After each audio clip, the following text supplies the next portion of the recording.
Hello students, this is third part of natural resources. So इस video में हम study करेंगे लिथोस्फीयर के बारे में। Lithosphere refers to the soil. तो सबसे पहले हम देखेंगे फॉर्मेशन ऑफ सोइल के बारे में। तो as you know, formation of soil को हम क्या बोलते हैं? वीदरिंग बोलते हैं। और ये बनती कैसे है soil? Soil is formed by the break down of rocks on the surface of earth by physical, chemical and biological processes. तो आइए हम देख लेते हैं ये कौन कौन सी प्रोसेसेस हैं जिससे फॉर्मेशन ऑफ सॉइल होती है। तो डे टाइम में क्या होता है, जो सन होता है वो रॉक्स को हीट करता है, जिसकी वजह से रॉक्स एक्सपेंड करती हैं।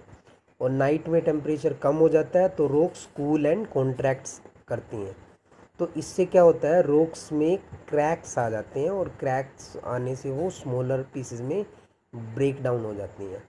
या फिर ये हो सकता है कि उन क्रैक्स में वाटर एंटर कर जाता है, और जब वाटर फ्रीज़ करेगा तो फ्रीज़ करके एक्सपेंड करेगा, तो जो क्रैक्स होंगे रॉक्स के वो वाइडन हो जाएंगे, चौड़े हो जाएंगे, और वो उसको स्मॉलर पीसेस में ब्रेक करने में हेल्प करेंगे।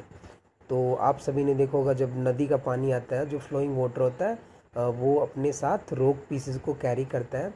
तो ये जो पीसेस होते हैं वो एक दूसरे के साथ रब होते हैं और वो स्मॉलर एंड स्मॉलर पार्टिकल्स में कन्वर्ट होते रहते हैं। स्ट्रॉन्ग विंड्स है, इनका भी बहुत इंपॉर्टेंट रोल होता है सॉइल फॉर्मेशन में। It also breaks rocks into smaller particles, और एक प्लेस से दूसरी प्लेस में कैरी करने में भी विंड्स हेल्प करती हैं। या फिर ये हो सकता है कि जो लार्ज ट्रीज़ होते हैं उनकी जो रूट्स होती हैं वो क्रैक्स के अंदर एंटर कर जाती हैं, और वो जड़ें हैं, आपको पता है, फैलेंगी, फैलती रहेंगी, फैलती रहेंगी, और रॉक्स को फिर वो स्मॉलर पीसेस में तोड़ने में हेल्प करती हैं। या फिर लोअर क्लासेस में आपने लाइकन्स के बारे में स्टडी किया होगा। Lichens is the mutual association of algae and fungi. तो वो रॉक्स के ऊपर ग्रो करती हैं और वो कुछ ऐसे सब्सटेंसेस रिलीज़ करती हैं जिसकी वजह से रॉक्स को सोइल में कन्वर्ट करने में हेल्प मिलती है। मतलब रॉक्स को ऐसे सब्सटेंस रिलीज़ करते हैं जो रॉक्स को ब्रेक डाउन करने में, तोड़ने में उनको हेल्प करते हैं। तो नेक्स्ट है कंपोजिशन ऑफ सोइल। तो सोइल किस चीज़ से मिलकर बनी होती है? It is the mixture of rock particles, decade organism called the humus. Humus आप सभी को पता है, जब किसी प्लांट या एनिमल की डेथ हो जाती है तो उसका डिकम्पोजिशन होने के बाद वो ह्यूमस में कन्वर्ट हो जाता है। Living organisms, minerals, airs and water. तो the amount of minerals, humus, air and water, these are the factors which decide the biodiversity in that particular area. मतलब उस सोइल की कंपोजिशन है वो डिसाइड करेगी कि वहाँ पे कैसी वेजिटेशन मिलेगी, मतलब पेड़ पौधे कैसे मिलेंगे, और जैसी वहाँ की वेजिटेशन होगी वैसी वहाँ के उसमें एनिमल्स मिलेंगे आपको। तो किसी पर्टिकुलर एरिया की बायोडाइवर्सिटी डिसाइड करने में सोइल कंपोजिशन का बहुत इंपॉर्टेंट रोल होता है। तो नेक्स्ट टॉपिक है soil pollution. Like air pollution और water pollution, the addition of harmful substances which reduce the fertility of soil and kills the diversity of organism living in it is called soil pollution। मतलब अगर हम harmful substances को soil में add कर रहे हैं जिसकी वजह से सोइल की फर्टिलिटी डिक्रीज़ हो रही है और उसमें रहने वाले जो ऑर्गेनिजम्स हैं उनकी डेथ हो रही है, तो आप इसको सोइल पोल्यूशन कहोगे। और ये होता कैसे? It is caused by the excessive use of fertilisers and pesticides.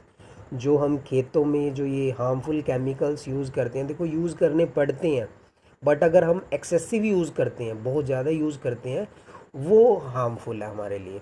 तो उससे क्या होता है, उससे जो यूज़फुल जो ऑर्गेनिजम्स होते हैं उनकी भी डेथ हो जाती है। जैसे अर्थवॉर्म है, अर्थवॉर्म फ्रेंड्स ऑफ फार्मर कहलाता है। बैक्टीरिया है कुछ जो सोइल के अंदर रहते हैं, जो नाइट्रोजन फिक्सेशन में हेल्प करते हैं, जिनकी वजह से प्लांट्स को नाइट्रोजन मिलती है। तो the removal of useful components and addition of other harmful substances, जिसकी वजह से सोइल की फर्टिलिटी रिड्यूस होती है और सोइल पोल्यूशन बढ़ता है। तो वही है, हमें इनका कम से कम यूज़ करना चाहिए, फर्टिलाइजर्स का, पेस्टिसाइड्स, इंसेक्टिसाइड्स का। नेक्स्ट है soil erosion. The carrying away of soil from one place to other by flowing water and wind is called soil erosion. यहाँ पे इरोजन आएगा, यहाँ गलती से पोल्यूशन लिखा गया है। मतलब जो सोइल की टॉप लेयर है अगर वो रिमूव हो रही है वाटर के थ्रू या विंड के थ्रू, उसको हम सोइल इरोजन बोलते हैं। अगर आप लार्ज स्केल पे डिफॉरेस्टेशन कर रहे हैं तो उससे भी सोइल इरोजन बढ़ता है। इसका देखो मैं बता देता हूँ कि जो रूट्स होती हैं प्लांट्स की, वो सोइल पार्टिकल्स को फर्मली हेल्ड करके रखती हैं। अगर हम ऐसे ही पेड़ काटते रहेंगे तो उससे क्या होगा कि जो टॉप लेयर है सोइल की वो रिमूव होती रहेगी। तो सॉइल इरोजन को हम कैसे रिड्यूस कर सकते हैं? सिंपल सा आंसर है, वेजिटेशन कवर बढ़ाओ, पेड़ पौधे लगाओ, टेरेसेस बना सकते हो, डैम्स बना सकते हो, जिसकी वजह से हम सोइल इरोजन को रोक सकते हैं। तो इसमें एक छोटी सी एक्टिविटी आपको बताई गई है कि what is the effect of flowing water on the top soil, जो टॉप लेयर होती है सोइल की उस पर क्या इफेक्ट पड़ता है। तो आप दो सेम साइज़ की ट्रेज लेंगे, उन दोनों को सोइल से फिल कर देंगे। आपने एक ट्रे में मस्टर्ड या ग्रीन ग्राम का जो प्लांट है वो लगा देना है। तो थोड़े दिन तक आप वाटरिंग करोगे जब तक कि प्लांट की ग्रोथ ना हो जाए। फिर जब प्लांट की ग्रोथ हो जाएगी, फिर आपने क्या करना है, दोनों ट्रेज को टिल्ट करना है सेम एंगल पे, और ऊपर से equal amount of water gently डालना है दोनों ट्रेज में। तो आप क्या देखोगे, सोइल वाटर के साथ कैरी होके जाएगी, मतलब बह के जाएगी। तो आप देखोगे जिस ट्रे में आपने प्लांट लगाया था उसमें सोइल कम जा रही है, और जिसमें आपने प्लांट नहीं लगाया था उसमें ज़्यादा सोइल पानी के साथ बह के जा रही है। तो ये एक्टिविटी आपको क्या शो कर रही है कि जो वेजिटेशन कवर होता है किसी उसका सोइल में, वो सोइल इरोजन को रिड्यूस करता है, कम करता है, मतलब मिट्टी की टॉप लेयर को रिमूव नहीं होने देता है। तो आई होप आपको समझ में आया यहाँ तक जो टॉपिक्स हमने स्टडी किए। अगर कोई नहीं समझ में आया तो आप पूछ सकते हैं। Thank you.